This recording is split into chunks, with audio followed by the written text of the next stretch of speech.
Hello. Welcome to Sassy and Belle. My name is Breezy. I am coming off a cold. Possibly bronchitis, maybe. I don't know for certain. But we have my lucky water here to help me in case I get dehydrated, which might happen.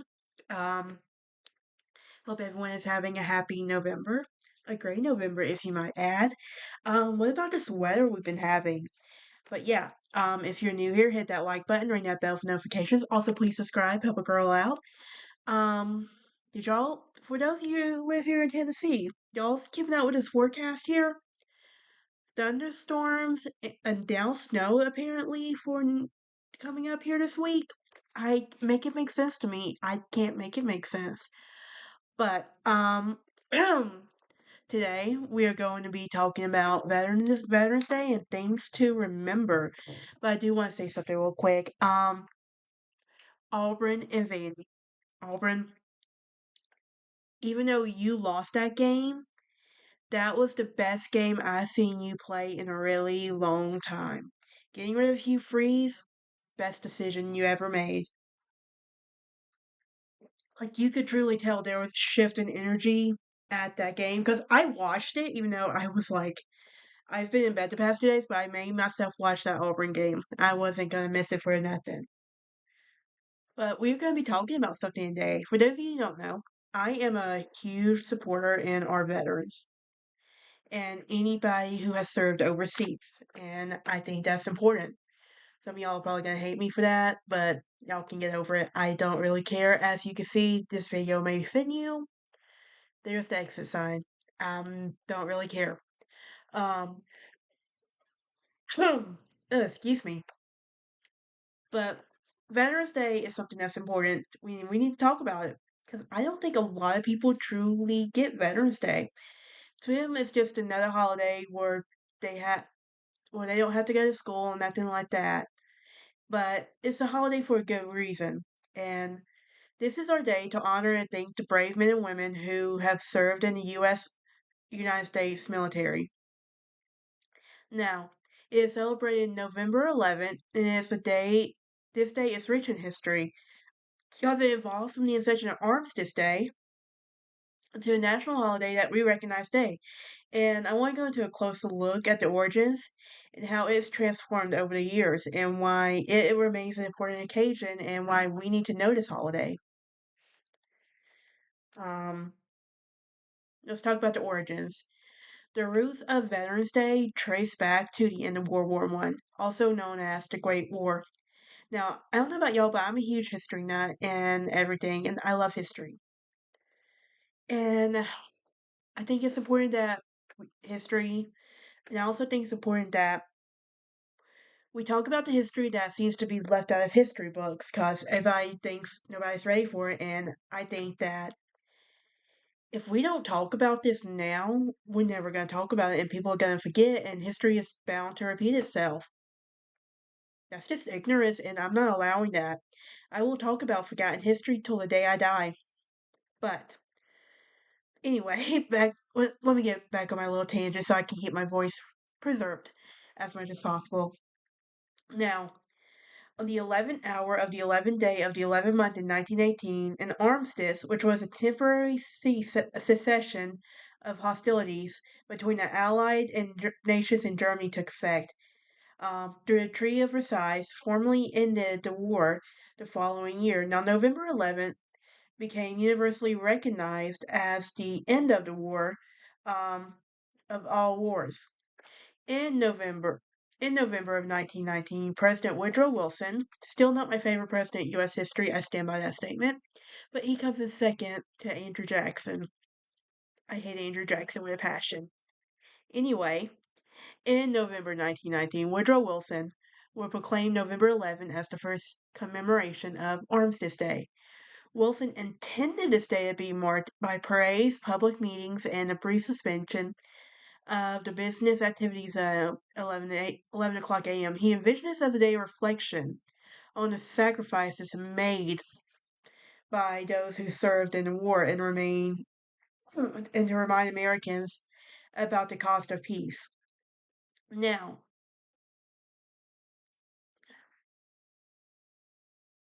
Sorry, guys.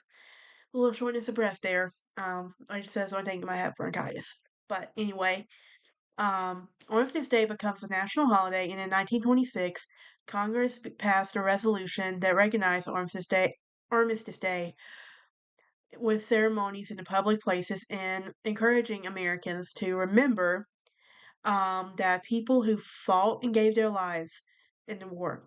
Now, by 1938, Congress made Armistice Day a legal holiday, stating that it would be dedicated to the cause of world peace and celebrated annually November 11th.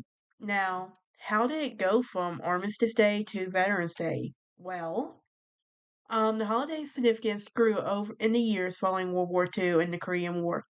And as millions of Americans have served in the conflict that impacted every corner of the world, it became apparent that Armistice Day um, should honor all Americans, not just those who served in World War One. So, in 1954, President Eisenhower officially signed into legislation the change the name Armistice Day to Veterans Day. And this change acknowledged and contribute the contributants of all Veterans Day from every conflict, past and future. Veterans Day became a day for the nation and to remember all the veterans for their patriotism, willingness to serve, and sacrifice. So, now, so how did it become a federal holiday, you may ask? Well, have you heard of the Uniform Holiday Act of 1968? In an attempt to provide federal employees with more long weekends, the Uniform Holiday Act was passed in 1968. And this was moved in observance to several holidays, including Veterans Day to Monday, including Veterans Day to Mondays. Under this act, Veterans Day was observed on the fourth Monday of October. However, many Americans were unhappy with that change and the feeling that the significance of the November 11th was tied to a historical context. Now, in response to the widespread opposition and confusion, President Gerald Ford, sorry guys, I hardly get talk as it is now, so yeah, but signed the bill in 1975 that returned the observance of Veterans Day November 11th. Beginning in 1978, and this reinstatement underscored the importance of November 11th as a symbol of respect and remembrance for veterans. Um, now, Veterans Day today is honoring all those who served. And today, Veterans Day is celebrated in a variety of ways across the U.S. Communities come together with parade ceremonies and moments of silence. Schools, governments, agencies, and organizations often hold events to educate people about the significance of the holiday. One of my going off topic a little bit, but one of my favorite things was when I did JRTC in high school, and I loved participating in the Veterans Day programs that we did at our school. And when we got to go to Linden, Alabama one year, that was really fun for their National Guard thing. That was so fun, so amazing, and I don't think a lot of people realized it, that how important that holiday really is for people. Um, but the day provides an opportunity to thank veterans for their services and recognize their sacrifices they made to protect the freedoms enjoyed in the U.S. Now, it is distinct from Memorial Day, which is another holiday honoring military members. And while Memorial Day remembers those who lost their lives in the service, Veterans Day honors all individuals who have served, whether in peacetime or wartime, whether they are still living or deceased. Now, how do we celebrate meaning? Everyone's probably thinking. Well, for many veterans, the transition from military to civilian can be a challenge, and Veterans Day can be time to acknowledge those challenges and support veterans in a meaningful way. While beyond the ceremonies and the parades, many Americans chose to honor the veterans and by volunteering with veterans organizations, donating causes to support military families, or simply taking the time to personally think of veteran in their community. So Veterans Day is more than just a holiday. It is a reminder that of the values of service and sacrifice and the patriotism that define the men and women in the U.S. Armed Forces.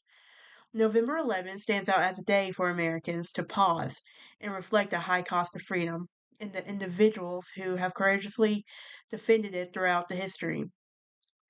And as we celebrate Veterans Day, let's remember to honor those brave souls who, sorry guys, who defended it throughout history. As we celebrate Veterans Day, let us remember to honor the brave souls who have put their lives out on the line for our nation today and for always. Now, how can you honor a veteran? Well, you can attend a Veterans Day ceremony. A lot of cities do hold events that allow the communities to come together and honor those who have served. Volunteer and donate to different veterans organizations. Many organizations support veterans with job assistance, housing, and other vital services. You can write a thank you letter. Consider sending a thank you note to the veteran who to a veteran you know who participate in a program to collect letters for veterans. Now, you can support military families as well by supporting a military family by helping them with making a donation. Sorry about that. My laptop froze up on me. Anyway, we can listen and learn. We can take the time to listen to a veteran story if they're open to sharing it and understand their experiences to deepen our appreciation for their services. Now, it's November, weather changing. You guys know how it is. We can't dress like we want to dress, but we can dress cute though, and we can dress appropriately. And with that being said, let's here's some things to remember as this weather changes. Let's dress in layers. This allows us, remember, we can always put more clothing on, we just can't take more clothing off.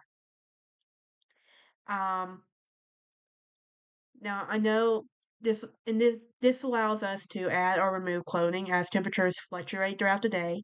And this is the South. If you know, you know, you experience every season all in one day. You know it, and I know it. Um, there's, but we can go from you. You can literally start off with like sweats in the morning and be in shorts by midday. This is let's put that out there. Let's just remember that. But we can also stay informed. And this is by checking our temperatures every morning um, and checking the weather forecast, see what's going to happen. We can boost our immunity. We can eat a balanced diet rich with seasoning fruit, vegetables, especially those with vitamin C and C to support our immune system. We can also prioritize sleep and hydration. We can aim for 7 to 9 hours, but if you're like me with insomnia, you're lucky to get even 1 to 2 hours of sleep. If you know, you know.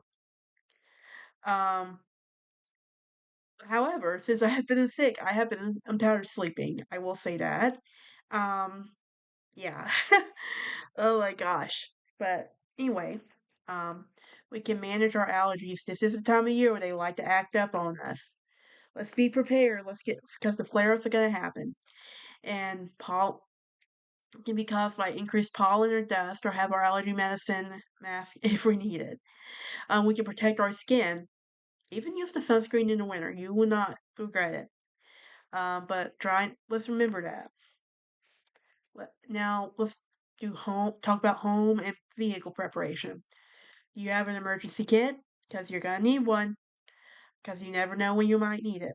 You can inspect your heating and cooling systems. Secure your property. Even vehicle maintenance. Um, you can also protect your pipes and plants. Also, what are some things you can be generally prepared for? Adjust our driving. Stay active. Check on others as well.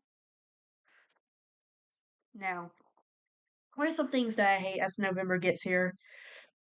The time changing. I I loathed it with a passion. I really do. It's becoming cold and wet at the same time. I could deal with it being cold and I could deal with it being wet, just not together. And then I have to take extra care of my immune system. Now, let me tell y'all something. Last year, throughout the holiday season, I tried so hard to avoid getting sick. So hard. What happens the day after New Year's? I come down with it. I come down with that mess that was going around. Yeah, that was my start to the new year. What are some things I love as November gets here? Hot chocolate. Who doesn't love sitting on the couch with hot chocolate with a cozy blanket on their face? Cozy blanket and just staring out the window. Thanksgiving, the aesthetic. My favorite weekend of the whole year since I am from Alabama. Iron Bowl weekend. Do I even need to go any further detail on that one? Um, what are some cozy clothing, warm drinks and comfort food, snugging seasonal aromas? Now, I will say this: as much as I love fall, I hate pumpkin spice with a passion. Crisp air and changing leaves, outdoor activities, um, holiday prep. Now, here's the thing: I am one of those that the tree goes up after Thanksgiving. It does not go up before. I want the turkey to have its month. I wholeheartedly want that. It's also a peaceful pause, giving back and new beginnings. Also, another thing that you may find insignificant, but it matters to me. My friends Shally, Emily, and Charles all have birthdays in November. My brother has a birthday in November, and my nephew has a birthday in November. Even my uncle. But yeah, so now let's talk about something important. We can't talk about November without talking about the Iron Bowl. Y'all know it. We can't get too far. Who do I think's going to win this year? Auburn, obviously. The day you see me rooting for Alabama, that's going to be a cold day in hell. I stand by that statement. Um, it, it's worth the hype, honestly. Let's talk about a brief history of it. And this began as a bit of political debate when the Alabama state legislature regarding the location of the new land grant under the state Civil War and the Morrill Land Grant in 1962 during the Civil War Reconstruction era.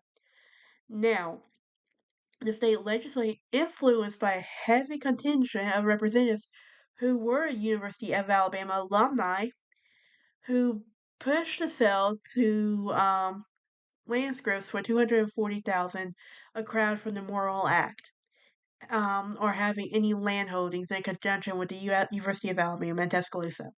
Now, this debate lasted over 4 years until Lee County, the city of Auburn, won a new location with new location of new university in 1872 after donating more than hundreds of acres to the remaining buildings and properties of East Alabama Male College. Now, at the time, the Iron Bowl, at the time, the Auburn decision by state legislature and governorship were controlled by radical Republicans, scalawag Southern Republicans, and freeman African Americans. And by 1874, former Confederate and Redeemer forces from the Democrat Party gradually overturned the radicals and everything. And the Democrats then attempted to overturn most of the legislation during the Reconstruction period, including the founding of the new land grant at the College of Auburn. Um, Now, during the 1870s, Auburn was then named the Agricultural and Mechanical College of Alabama, which received no appropriated funds from the state, was on edge of financial collapse, and Auburn was meant collapse of Auburn, which was meant that the University of Alabama could assume the remaining land scripts, thus focusing the closure of the new land grants. Now, the University of Alabama remained closed until 1871, following the Civil War, during which it was partially destroyed by Union forces. And by 1877, competition between the University of Alabama and the Agricultural and Mechanical College Ooh, sorry. College for pa- College for Patrons had testified in January. Um,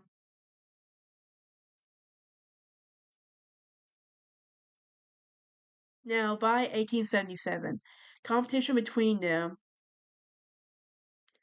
In January, Auburn President Isaac Techner reported that the Board of Trustees in Alabama had reduced tuition and lowered its graduation standards. Now, Techner responded by requesting that the board drop tuition to create a boarding department for lower expenses, and the University of Alabama had developed a reciprocal interest in the Alabama Coal Operations Association during the big mill allies in timber. Now we gotta talk about the very first Iron Bowl. We could talk about all of them, but for your time and my time, and the fact that my voice is gonna be killing me tomorrow even more, let's talk about the very first Iron Bowl, which was February 22nd, 1893. And this was when Alabama and Auburn played their very first football game in Lakeview Park in Birmingham, Alabama. On February 22nd, 1893, Auburn won 32-22 before an estimated crowd of 5,000. And Alabama considered the game to be a final matchup of the 1892 season, while Auburn recorded its first matchup in 1893. Now, in 1902, a bill was introduced into both houses for U.S. Congress to fund the creation of the School of Mines and Mining Engineers at each land grant college. Now, under the provision of the bill, um, they will receive $5,000 annually, um, with $500 each additional year for 10 years. The University of Alabama secretly sent Professor Dr. Eugene Smith to lobby against the bill to amend that they allow all the universities to participate in the federal program. Now, Auburn responded by sending Professor C.C. Tatch to D.C. to lobby with the Association of the Land Grant Colleges to compromise to allow. And during the 1907 state legislation section, a debate surfaced to move the land grant college from Alabama to Birmingham. So we know this rivalry goes more than just football. We all know this. But that is it for this episode. Join me next time as we talk about our Thanksgiving special. Hopefully, my voice and I won't be as sick as I am right now. So, but y'all have a great day. Y'all dress warm. Remember that your health matters. Drink your water, stay safe, dress warm, and and remember to go think of better. Go do something. Go do something decent. Be a decent human being.